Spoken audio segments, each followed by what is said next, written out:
Un vaste monde nous entoure, intrigant, complexe et incertain. Confrontant l'homme à ses choix, grâce à son instinct, il a su relever les défis de son temps. Un nouveau monde vous attend. Faites-en partie avec Active Trades.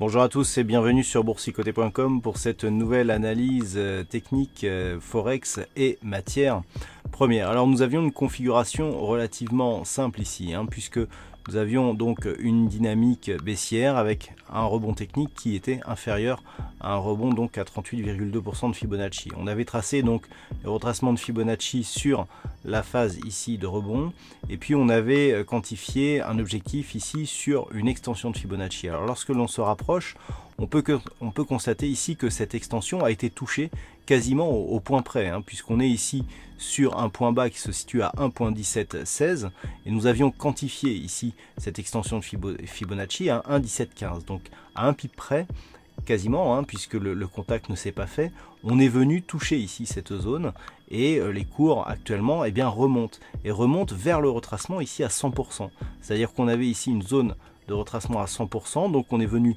toucher, puisque au pic près on peut considérer qu'il y a eu contact.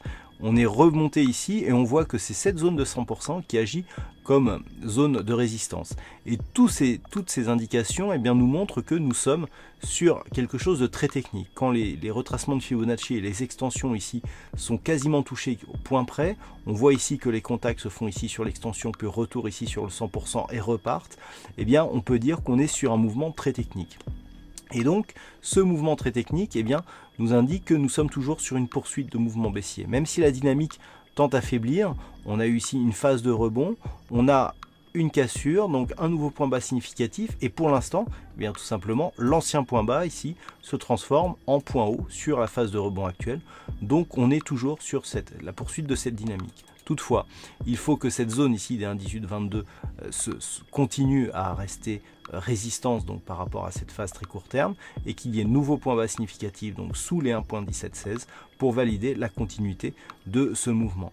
Car d'un point de vue court terme, nous sommes ici sur un contact bande de Bollinger supérieure, retour sur les moyennes qui pour l'instant freinent le mouvement baissier. Donc on a un mouvement très court terme qui pourrait nous donner un signal de retournement et un mouvement un peu plus moyen terme qui nous indique une poursuite de ce mouvement baissier. Donc tout va se jouer ici entre ces deux zones techniques, à savoir 161,8%, 1,1715 et 1,1822. La première cassure de l'une ou de l'autre de ces deux zones nous donnera la tendance qui prendra le pas sur l'autre. Sur l'or, nous sommes ici sur une stabilisation de mouvement puisque depuis maintenant quelques jours, les cours oscillent ici autour de cette zone des 1290 $ l'once. Donc nous avons eu ici une forte baisse qui a provoqué une cassure de cette zone de support des 1300 $ l'once. Mais depuis, il n'y a pas de relais à cette dynamique. Là où d'un point de vue un peu plus moyen terme, nous avions des objectifs. Par exemple ici sur cette zone des 1266,50 $ l'once. Alors depuis que nous avons eu cette cassure, effectivement il y a eu un nouveau point bas significatif ici proche des 1280 $ l'once, mais depuis les cours se stabilisent entre les deux bandes de Bollinger, autour de la moyenne mobile, donc phase de stabilisation, mais dans un fond de tendance qui reste orienté à la baisse. Et puis sur le WTI, nous avons toujours une dynamique qui reste haussière après avoir franchi donc la zone des 71,60 $ le baril. Les cours continuent à osciller.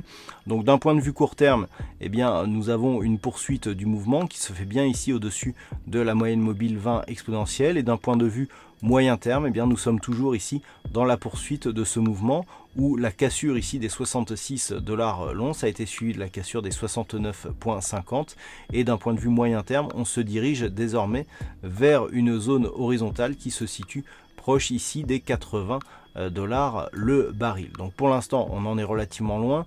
D'un point de vue court terme, on a assez peu de résistance ici sur ce mouvement. Par contre, en cas de cassure ici de cette moyenne mobile, on aura un deuxième appui possible ici sur la moyenne mobile 50 arithmétique. En cas de consolidation marquée, tant que les cours restent ici au-dessus des 69,50 $ le baril, il n'y aura pas de remise en cause de la dynamique moyen terme. Voilà donc ce que l'on peut dire sur cette analyse technique Forex et matières premières. Passez une bonne soirée, de bons trades et on se retrouve dès demain pour d'autres analyses techniques, toujours sur le site boursicoté.com.